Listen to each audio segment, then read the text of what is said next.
आज माझ्या सासूबाईंनी चकल्या बनवलेल्या आहेत आणि त्याही फक्त 2 पदार्थांपासून. एक म्हणजे मुगाची डाळ आणि मैदा.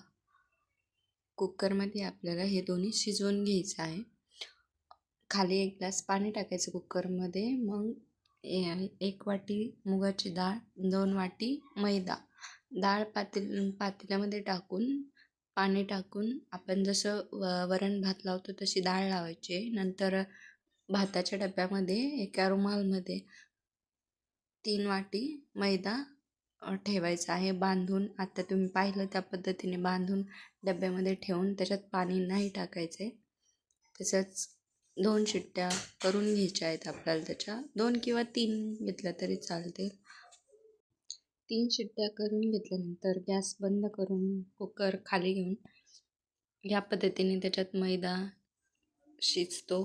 डाळी छान शिजून निघते.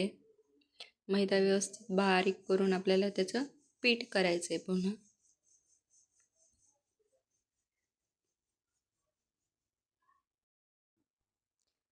एकदम बारीक पिठासारखं करून घेऊन मग चाळणीने चाळून घ्यायचं आहे ते.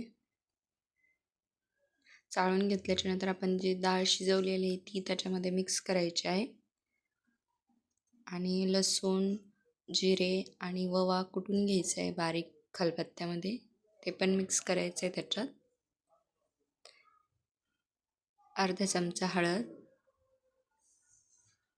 1 चमचा धने पावडर, 1-1.5 चमचा धने पावडर, 1 चमचा लाल तिखट, चवीनुसार मीठ टाकायचं आहे.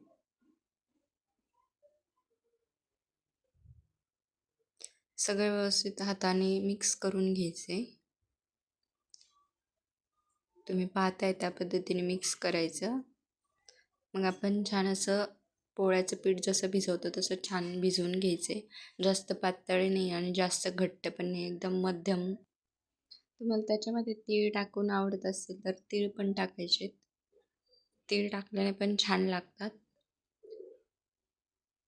मी नाही टाकले कारण मला नाही आवडत आहे तीळ टाकलेलं.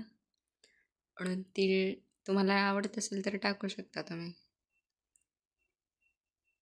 चकल्याच्या सोऱ्या घेऊन त्याच्या मस्त आपण चकल्या करणार आहोत.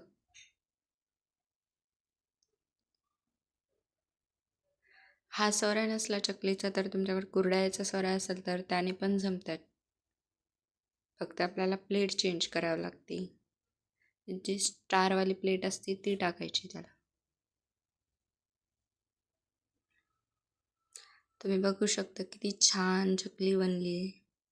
तुटत पण नाही आहे. या पद्धतीने सगळ्या चकल्या आपण बनवून घेणार आहोत. सगळ्या चकल्या करूपर्यंत मंद आचेवर तेल तापवण्यासाठी ठेवायचे आहे.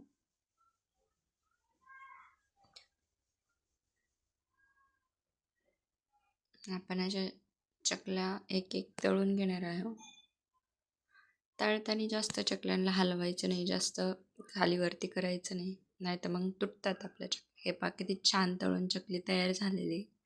मस्त अशी कुरकुरीत, बोटाने थोडीशी दाबली तरी तुटती. आपल्या चकल्या बनवून तयार झालेल्या आहेत. कशी वाटली ही चकलीची रेसिपी कमेंट करून नक्की सांगा आणि ट्राय पण करून पहा.